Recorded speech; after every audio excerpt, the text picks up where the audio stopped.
நீங்கள் என்ன பண்ண போகிறீங்க பாலாஜி? வாழைக்காய் சிப்ஸ் தான். வாழைக்காய் இந்த அம்மாவாசை வந்தாலே என்ன பண்ணுறாங்கனாக்கா, நம்ம காய்கறிக்காரமாக இருக்கிறாங்கல்ல, அது வந்து ஒரு டசன் வாழைக்காய் தலையில் கட்டிட்டு போயிடுவாங்க. ஒரு டசன் வாழைக்காயை சாப்பிட்டு நம்ம வயிற்று கெடுத்துக்கிறது தான். அதனால சிப்ஸாக பண்ணி வச்சு சாப்பிட்டு வயிற்று கெடுத்துக்கும். ஏன்னா இல்லை கொழுப்பும் சேரது இல்லையா உடம்புக்கு.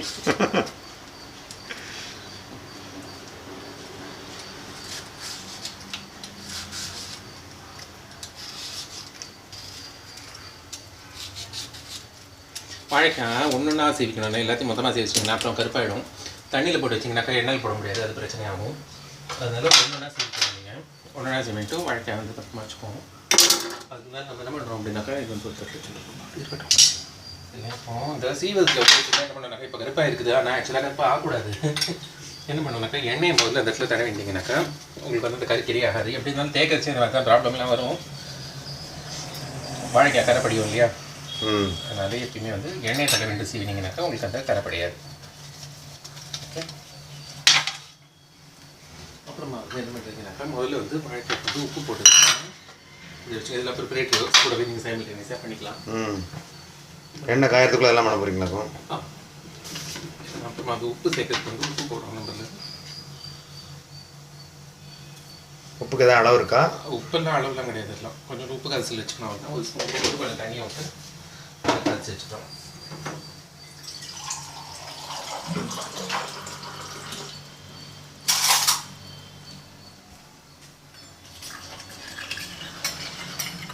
கொஞ்சம் கரைச்சி வச்சோம். உப்பு வந்து நம்ம அளவு பார்க்கறது வந்து எப்பயுமே வந்து சரியாக இருக்கா சரியா இல்லையான்னு பார்க்கறது ரொம்ப சிம்பிள். ட்ரையல் அண்ட் எரர் தான். என்ன பண்ணுவாங்க, முதல் இட்லில் வந்து போட்டு எடுக்கிறோம் இல்லையா, அந்த சிப்ஸ் சாப்பிட்டு வச்சு ரொம்ப உப்பு கழிச்சு தண்ணி இன்னும் கொஞ்சம் தண்ணி விட்டுருவோம். இல்லாட்டி கொஞ்சமாக விடுவோம் எண்ணெயில். கொஞ்சம் பண்ணிக்கலாம். இல்லாட்டி கூட ஒரு 1/4 ஸ்பூன் எக்ஸ்ட்ராவாக தண்ணி அதில் விட்டுருவோம். அதனால ஒன்றும் பிரச்சனை இல்லை. சரிங்களா, அப்படி தான் அளவு பார்க்கறது வழி. மற்றபடி உப்புக்கலாம் ஒன்றும் அளவுலாம் கிடையாது.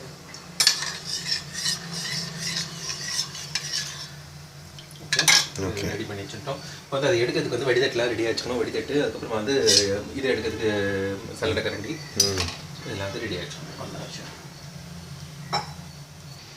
அது எண்ணெய் காஞ்ச மாதிரி இருக்கு. அதான் நீங்கள் அதில் ஆன் பண்ணிட்டீங்க. ஆமாம், வெயிட் பண்ணுவோம். முதல்ல எண்ணெய் காஞ்சிட்டான்னு பார்த்துக்கணும். அதுக்கு வந்து ஒன்று எண்ணெய் போட்டு பாருங்க. அது இப்படி மேலே எழுதி வந்து சொல்லி உடனே அப்போ வந்து எண்ணெய் காஞ்சிட்டுன்னு அர்த்தம். சரியா, நீங்கள் வந்து அதுக்கு நேரடியாக சேர்க்கலாம்.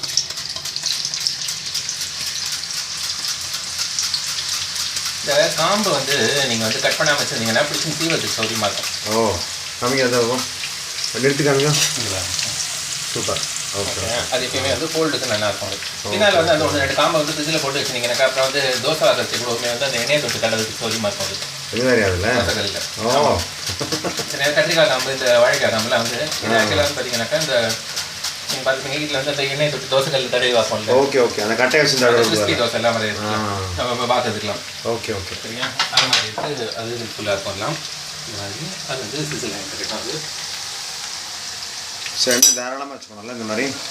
அது ஆமாம், எப்பயுமே வந்து பொரிக்கிறதுக்கு எல்லாத்துக்குமே வந்து எண்ணெய் தாராளமாக தான் இருக்கும்.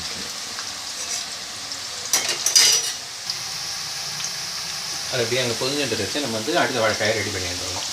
நடுவில் அந்த டைம் இல்லாமல் நம்ம கரெக்டாக யூஸ் பண்ணிங்கனாக்கா உங்களுக்கு நீங்கள் வந்து சௌரியமாக இருக்கும். டென்ஷன் ஃப்ரீயாக பண்ணலாம், ஒன்றும் பிரச்சனை இல்லை. அது பாட்டு காயிட்டு இருக்கும். எப்பயுமே குக் பண்ணிட்டு பரபரை போட பண்ணக்கூடாது. இதில் எக்ஸ்ட்ரா பண்ணிங்கனாக்கா உங்களுக்கு சீனாக நல்லா ஆகும். அதே மாதிரி வந்து உங்களுக்கு வந்து என்ன சொல்கிறது, ஒரு மாதிரி ஒரு ஆர்கனைஸ்டாக இருக்கும். ஓகே ஓகே, ஸோ அது வேகிற நேரத்தில் இதை அடுத்த ரெடி பண்ணி வச்சுக்கணும் இல்லையா? ஆமாம். ஸோ இதுதான் இந்த காம்பை கட் பண்ணாமல் அப்படியே இல்லையா? ஆமாம், அது காம்பு வந்து தான் வச்சுக்கிறது எப்பயுமே வந்து பிடிச்சிக்கிறதுக்கு சௌரியமாக இருக்கும்.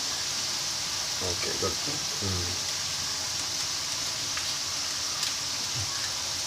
அது ஃப்ரீயாக வச்சுக்கணும். இப்போ வந்து அடுப்பை பார்ப்போம். நம்ம ஒரு நிமிஷம் அடுப்பில் வந்து இது ஒரு பரட்டு விடுங்க முடியும். சரியா, அது உங்களுக்கு அந்த ஃபீல் வந்து அது கொஞ்சம் வந்து அது இதுவான மாதிரி இருக்கும். அது பெண்ட் ஆகாமல் வந்து சௌரியமாக வந்து கொஞ்சம் ஓகே ஓகே கிறிஸ்பாக அதுக்கு கிட்டக்க வந்துருக்கு. ஸ்டிஃபாக இருக்கும் முதல்ல. அந்த சமயத்தில் என்ன பண்ணிங்கனாக்கா தண்ணி எண்ணெயில் விடலாமா? அப்படி எண்ணெயில் விடலாம், தைரியமாக விடலாம். ஒன்றும் பயம் இல்லை. அதில் அது வந்து தெரிக்கும் கொஞ்சம் இது. Okay okay okay. ஓ, அதான் அந்த சவுண்டோ சலசலான்னு மழை பெய்யற மாதிரி சவுண்டு.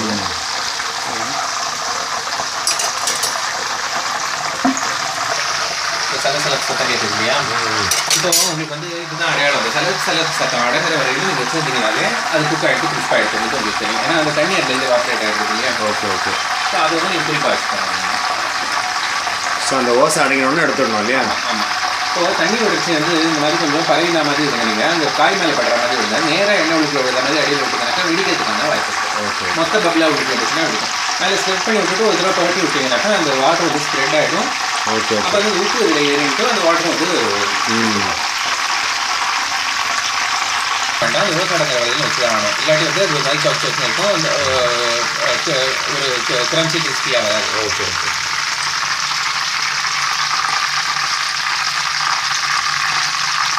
இது வந்து சமையல் பண்ணுற நார்மல் வழக்கம் தானே அது? சாதாரண வழக்கம். சாதாரண வழக்கம் தான். அது சில காய் வந்து சிப்ஸ் நல்லா இருக்குது. அதுன்னு வாங்கிட்டு அவ்வளோ பக்கம்னா நம்ம தேடி பார்க்கல எதுலேயுமே பிடிக்கலாம். அது ஒன்றும் பிரச்சனை இல்லை. Okay okay. நாட்டு வழக்கம் தான் நம்ம டேஸ்டியாக நல்லா இருக்கும். இதெல்லாம் வழக்கம் தெரியல யாருக்குமே தெரியும். நமக்குலாம் அவ்வளோ இல்லையா? ஓகே. ஓசை அடிக்கிற மாதிரி இருக்கு. அது சில பேருக்கு வந்து இந்த பக்குவம் பார்த்து வாங்கிச்சு வரலாம் எல்லாம் கரெக்டாக வாங்குவாங்க. நமக்கு அவ்வளோ வந்து விவரப்பட்டேன். Okay okay. நீங்கள் அந்த பக்கத்தில் எடுத்துக்கிறீங்க ஓசை அடைக்கிறதுல சலசலப்பு இருக்கணும் இன்னும் இருக்கும். புரியுங்க. வருது. Okay okay. கோல்டன் சிப்ஸ் மாதிரி வருது. நல்ல ஒரு கோல்டன் ப்ரௌன் ஆகும். அடுப்பு எப்படி எறியணும்? அதே மாதிரி தானே? அடுப்பு வந்து என்றைக்குமே வந்து இந்த பொரிக்கிற சமாச்சாரம்லாம் வைக்கிறச்சு வந்து அடுப்பு முதல்ல நீங்கள் எவ்வளோ பற்ற வைக்கிறீங்களோ ஒரே எக்காரணத்தை கொண்டும் அதை ஆல்டர் பண்ணவே கூடாது. அது வந்து நீங்கள் உங்கள் வேலை முடிகிற வரையிலும் அதே மாதிரி தான் எந்த தீயில் வைக்கிறோமோ அதே தீ. ஆமாம். ஒரு கால் என்ன ரொம்ப கொதிச்சு போச்சு அப்படின்னு சொல்லிட்டு உங்களுக்கு தோணிச்சுனாங்க அந்த சமயத்தில் என்ன பண்ணிங்கன்னா அப்பயும் அடுப்பு பண்ணிக்க மாட்டீங்க. அது எக்ஸ்ட்ரா கொஞ்சம் எண்ணெய் விடுவீங்க நீங்கள். ஓகே. விட்டுட்டு அதை கொஞ்சம் மிதம் பண்ணிக்குவோம் நம்ம. எப்பயுமே அடுப்பை வந்து இந்த சமயத்தில் தணிக்கவே மாட்டாங்க. அது அதே டெம்பரேச்சரில் அப்படியே இருந்துருக்கிற மாதிரி தான் இருந்துட்டு. Okay okay. சலசலப்பு கொஞ்சம் கொஞ்சமாக குறைஞ்சிட்டு தெரியுது. ஆமாம் ஆமாம். அது குறைஞ்சிருக்கு. இப்போ உங்களுக்கு அது சத்தம் கேட்குறது அது இல்லை ஒரு ஒரு சம்திங் லைக் ஒரு கார்ட்போர்ட் மாதிரி ஒரு பிளாஸ்டிக் கார்டு மாதிரி அது கட்டுற அந்த சத்தம் கேட்குது இல்லையா? அதுதான் வந்து உங்களுக்கு சிப்ஸ் எல்லாம் வந்து நல்லா பொறிஞ்சிருக்கணும். ஆமாம். அதாவது ஃபுல்லாக கிறிஸ்பியாக இருக்கணும். புரியுங்க. அது சில சத்து இன்னுமே இறங்கிட்டோம். அது இதில் வந்து இன்னும் கொஞ்சம் ப்ரௌன் வேணும் அப்படின்னாக்கா அது ப்ரௌன் ஆகிற வரையில் விடலாம். இல்லை தப்பு இல்லை. அவங்களோட இருக்கிற மாதிரி. பட் இதுலேயே வந்து பக்குவமாக இருக்கும்.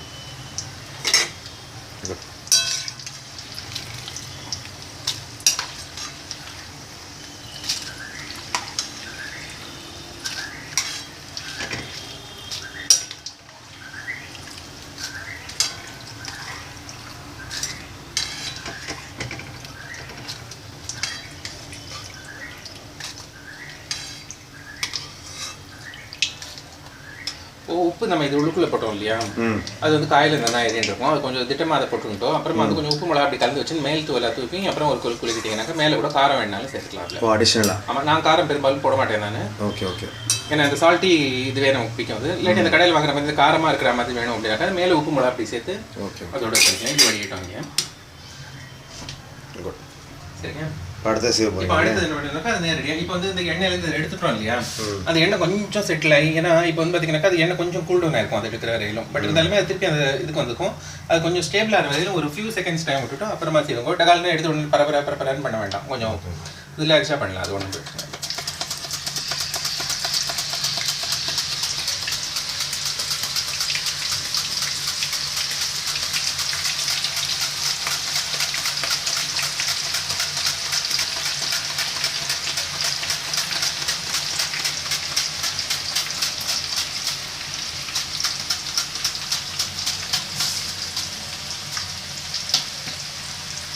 அந்த காம்பு பிடிச்சிக்க வசதியாக இருக்குல்ல? ஆமாம்.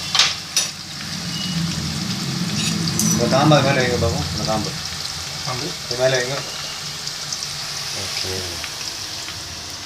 ஸோ கடைசி வரைக்கும் சீவிடலாம்ல இதை? Okay okay.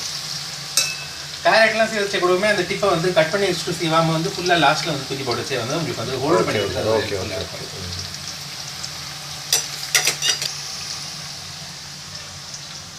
இது கொஞ்சம் அப்புறமா இதில் போட்டுக்கோங்க. டிஷ்யூ பேப்பர் போட்டிங்கன்னா இல்லை லிஞ்சர் பேப்பர் போட்டிங்கனாலும் உங்களுக்கு வந்து அந்த எண்ணெய் எக்ஸ்ட்ரா மிச்சம் சுச்ச எண்ணெய் இருந்தாலும் அது கொஞ்சம் அதில். Okay okay. ரெண்டாவது வீடு வந்துட்டுருக்குல்ல? ஆமாம். இப்போ நேரம் ஆக வந்து எண்ணெய் வந்து சுட்டுருக்கிறதுனால நல்லா ஒரு மாதிரி வதக்கிச்சு. இது அடுத்தடுத்து வந்து இன்னும் கடகடனே ஆக ஆரம்பிச்சிடும் உங்களுக்கு. முதல்ல இதுதான் கொஞ்சம் ஸ்லோவாக இருக்கும். உப்பு ஏற்கனவே நம்ம வந்து அந்த உப்பு போட்டிருந்தோம் இல்லையா முதல்ல திட்டமாக இருக்கிற மாதிரி தான் இருக்குது, அதனால் அதே அளவுக்கு நான் திரும்பி விட்டுறேன். ஸோ காய் மேலே பரவாயில்ல விட்றீங்க இப்போ. ஆமாம், ரெண்டாவது வேலையில் விட்டு செய்யறது எண்ணெயை நம்ம கொஞ்சம் திட்டப்படுத்திக்கணும். எதனாலனாக்கா முதல்ல விட்ட எண்ணெயோட இதுவே வந்து அந்த இது உப்போட இதுவே வந்து அந்த எண்ணெயில் இருக்கும். ஓகே ஓகே புரியல. அதனால் அடுத்த வேலையிலேருந்து வச்சு கொஞ்சம் பார்த்துட்டு கொடுப்போம். ரொம்பவுமே ஜாஸ்தியாகிடாமல் இருக்கும். ஏன்னா உப்பு ஜாஸ்தியாக போயிடுதுன்னா சாப்பிட்றதுக்கு நல்லா இருக்கும், ஆல்ட்ரு பண்ண முடியாது. அதுக்கு ஏற்ற மாதிரி ஓவராக காரம் எல்லாம் மேலே போடணும்.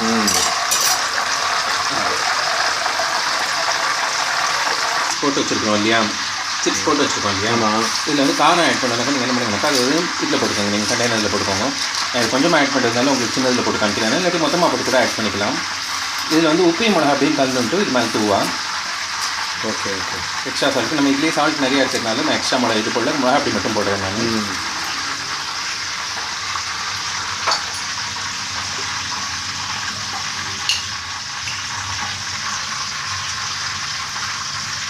ஒரு வேணும் உங்களுக்கு காரம் போட்டுனீங்கன்னா போதும், ரொம்ப ஒவ்வொரு காரம் போட்டணும். Okay okay. சோப்பு அதுலேயே இருக்கிறதுனால தேவைப்படாது இல்லையா? இதை நல்லா பிடிச்சிக்கோங்க.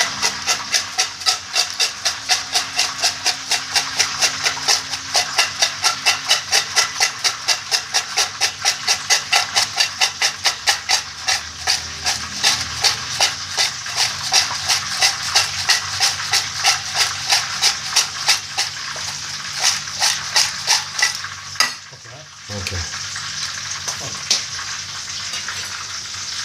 இது ஒரு கட்சியை கொஞ்சம் நல்லா மொத்தமாக ஆச்சுன்னா அதெல்லாம் பிரித்து விட்ருவோம். இல்லாட்டி என்ன அது உள்ளெல்லாம் வேகாமல் வந்து அது ராவாகவே இருக்கும் அப்படியே. Okay okay. ஸோ நான் ஒன்று சேராமல் வச்சுக்கணும் இல்லையா? அதுதான் நிறைய ராவாக இருக்கிறதுல வந்து என்ன ப்ராப்ளம்னாக்கா பின்னால் வந்து தக்காளி போட்டு வைக்கிறீங்க நீங்கள், இதனால வந்து உள்ளுக்குள்ளே இருக்கிறதுலாம் கிறிஸ்பினஸ் போய்ட்டு சீக்கிரம் தந்துடும். ஓகே. இந்த ஒரு சிப்ஸால். ஆமாம், அதனால் அது கொஞ்சம் அதெல்லாம் வந்து பார்த்து பண்ணணும் அப்படிங்க.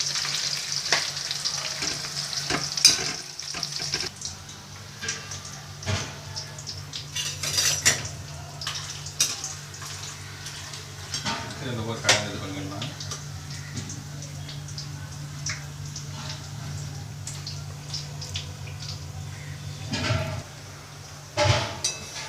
கொஞ்சம் தான் நம்ம எடுப்போம். உங்களுக்கு அதே மாதிரி ஃபார்ம் வந்த உடனே இப்போ நீங்கள் என்ன பண்ணுறீங்கன்னா அதை எடுத்து மறுபடியும் படி வச்சுருக்கோம்.